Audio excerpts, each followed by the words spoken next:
Assalamualaikum warahmatullahi wabarakatuh. Perkenalkan, nama saya Sosiandri, NIM 1853-1999, PAI 5B, dosen pengaku Abi Marko. Alhamdulillahirrahmanirrahim. Wassalatu wassalamu ala asyrofil anbiya'i wal mursalin wa ala alihi wa sahbihi ajma'in, amma ba'du. Baiklah teman-teman sekalian, pertemuan kita pada hari ini yaitu membahas materi tentang meniti hidup dengan kemuliaan. Bila kita membahas materi tentang meniti hidup dengan kemuliaan, dalam artian kita harus mempunyai konsep-konsep tertentu. Nah, di sini ada beberapa poin yang menjelaskan bagaimana sih cara kita hidup dengan kemuliaan. Yang pertama, ada pengendalian diri.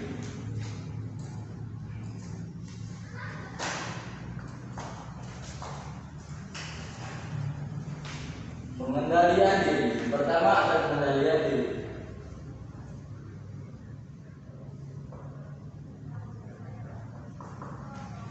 Nah, jika kita telah memasuki poin pertama, yaitu pengendalian diri,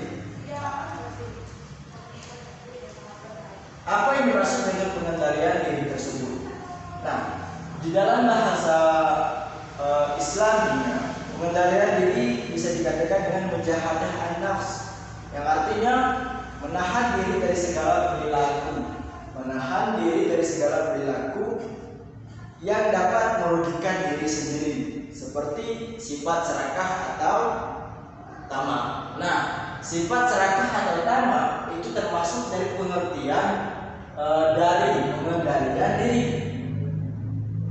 Agar kenapa?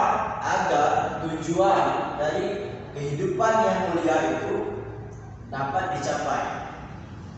Nah, di dalam Al-Quran, ayat Quran surah An-Nahl ayat 72 yang berbunyi, A'udzubillahi minasyaitonir rajim. Bismillahirrahmanirrahim. Innal ladzina amanu wa hajaru wa jahadu bi amwalihim wa anfusihim fi sabilillah walladzina nasaru ulaika ba'dhum awliya'u ba'd walladzina amanu wa lam yuhajiru ma lakum min walayatihim min syai'in hatta yuhajiru wa in istansarukum fid-din fa'alaykum an-nasru illa 'alaykum bainakum wa bainahum mishaq wallahu bima ta'maluna basir. Yang artinya, sesungguhnya orang-orang yang beriman dan berhijrah serta berjihad dengan harta dan jiwanya pada jalan yang Allah, dan orang-orang yang memberikan tempat kediaman dan memberi pertolongan kepada orang-orang yang muhajirin. Mereka satu-satunya sama lain melindungi dan terhadap orang-orang yang beriman, tapi belum berhijrah, maka tidak ada kewajiban sedikit pun atas melindungi mereka sebelum mereka berhijrah. Akan tetapi, jika mereka meminta pertolongan kepadamu dalam urusan pembelaan agama, maka kamu wajib memberikan pertolonganmu, kecuali ada kaum yang telah ada perjanjian antara kamu dengan mereka, dan Allah Maha melihat apa yang kamu kerjakan.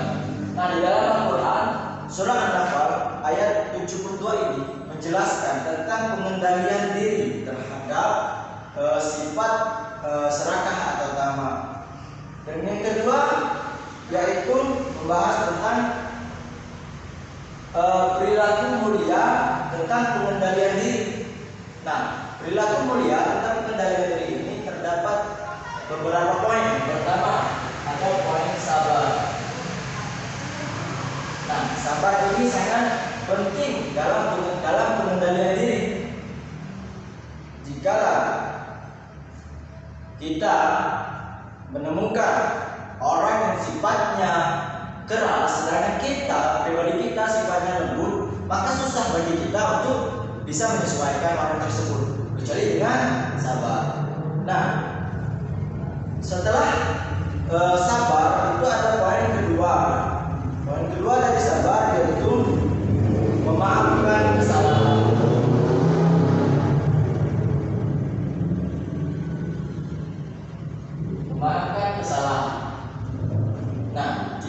kita mengetahui poin kedua dari pengendalian diri, yaitu memaafkan kesalahan. Seringkali kita bersama teman-teman itu ada kehilapan antara sifat yang kurang sesuai dengan diri kita, maka kita merasa ada kejengkelan dengan teman kita. Maka jika teman kita melakukan kesalahan tersebut, maka solusi kedua untuk pengendalian diri selain sabar yaitu memaafkan kesalahan teman kita. Nah, selanjutnya poin ketiga dari pengendalian diri yaitu ikhlas. Ikhlas. Nah, ikhlas di sini bisa dikatakan artinya yaitu dalam ikhlas dalam segala bentuk. Ikhlas dalam segala bentuk, baik itu dalam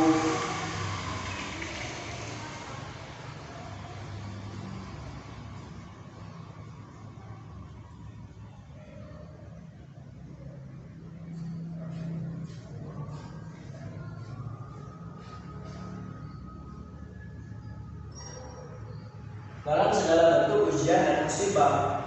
Jadi kalau kita ditimpa musibah atau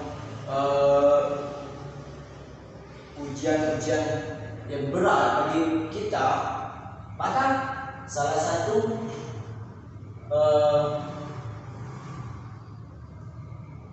poin dari pengendalian diri, dari sabar, memaafkan kesalahan, termasuk ikhlas. Dan yang keempat itu menjauhi sifat iri dengki kepada orang lain terhadap membalas kedengkian. Menjauhi dari sifat iri. Nah, sifat iri dan dengki ini tidak boleh kita gunakan di saat kehidupan kita, terutama kehidupan bersosial dengan orang-orang. Maka sifat iri dan dengki ini tidak boleh kita terapkan. Kenapa? Jika kita menerapkan sifat iri dengki, maka hidup yang dinamakan dengan kemuliaan itu jauh untuk kita dapat. Poin selanjutnya yaitu mensyukuri, dalam artian bersyukur dalam semua si nikmat. Nah, bersyukur untuk semua nikmat yang telah kita terima. Kenapa kita harus bersyukur? Karena kita bisa menjaga tubuh dengan merawatnya, berolahraga, mengonsumsi makanan dan minuman yang halal dan sebagainya. Itu salah satu cara kita untuk bersyukur pada Allah mengenai nikmat-nikmat yang telah Allah berikan kepada kita. Terutama kita harus menjalankan perintahnya. Itu dalam bentuk sholat. Itu salah satu cara kita untuk mensyukuri nikmat yang telah Allah berikan kepada kita. Nyatanya kita diberi badan yang sehat. Cara bagaimana kita cara mensyukuri nikmat tersebut, nikmat sehat tersebut? Kita harus menjaga dari segi makanan kita. Terus kita harus berolahraga dengan rutin supaya badan kita tetap sehat.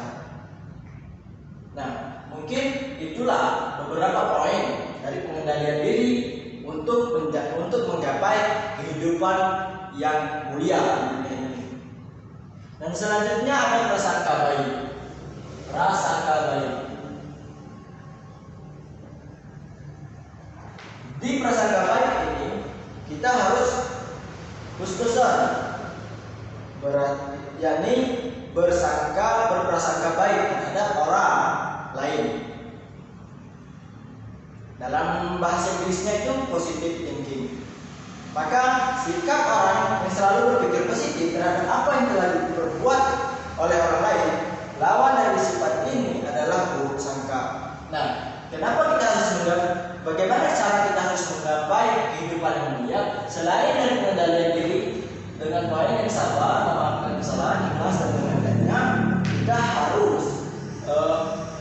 harus berprasangka baik terhadap orang lain. Jangan sampai kebalikannya, yaitu berprasangka buruk terhadap orang lain. Karena apa? Mulia mulia itu tidak bisa dicapai dengan perbuatan yang keji, dalam artian buruk di mata orang lain. Karena apa? Mulia itu adalah kesanjungan orang lain terhadap merasa bahagia terhadap diri kita. Jauh kemungkinan kita bahagia dengan hal yang buruk. Walaupun diri kita bahagia dengan keburukan, sudah pasti bahagia itu bersifat sementara. Jika kita bahagia dengan kebaikan, dengan semua orang kita berprasangka baik, dengan semua orang kita bisa sabar di setiap hal, terus memaafkan kesalahan orang lain, menjauhi dari sifat iri dan dengki, maka insya Allah perbuatan yang baik akan menimpa kita, bahkan kemuliaan, hidup yang mulia akan terasa panjang bahagianya. Dan selanjutnya poin persaudaraan. Nah, di poin persaudaraan ini sangat penting untuk menggapai kehidupan yang mulia. Di dalam Islam dimaksudkan bukan sebatas hubungan kekerabatan karena faktor keturunan, bukan hanya faktor keturunan. Maka selain dari faktor keturunan, yakni persaudaraan dalam Islam adalah persaudaraan yang diikat oleh tadi akidah sesama muslim, dan persaudaraan karena fungsi kemanusiaan sesama manusia makhluk Allah Subhanahu wa taala. Jadi sosial kita terhadap orang lain yakni diikat dengan tali persaudaraan. Di dalam Islam tali persaudaraan diikat dengan akidah. Berarti apa? Cara kita berkomunikasi dengan orang lain itu harus baik, jangan sampai buruk. Nah, di dalam persaudaraan terdapat beberapa perilaku mulia. Yang pertama, menjenguk dan mendoakan, membantu teman yang sedang sakit. Yang kedua, mendamaikan teman atau saudara yang berselisih paham. Dan yang ketiga, bergaul dengan orang lain dengan tidak memandang suku, bahasa, budaya, dan agama. Dan yang keempat, menghindari segala bentuk permusuhan, tawuran ataupun kegiatan. Dan yang kelima, menghargai perbedaan suku, bangsa, agama. Jadi persaudaraan itu tidak memandang fisik, tidak memandang suku, tidak memandang budaya, tetapi yang dipandang adalah tali persaudaraan itu sikap. Jadi usahakan sikap kita baik terhadap teman kita, maka persaudaraan kita menjadi baik pula. Maka hal itu bisa kita capai yakni dengan hidup mulia. Mungkin itulah yang bisa saya sampaikan untuk pertemuan kali ini. Semoga bisa dipahami dan dimengerti. Sekian, terima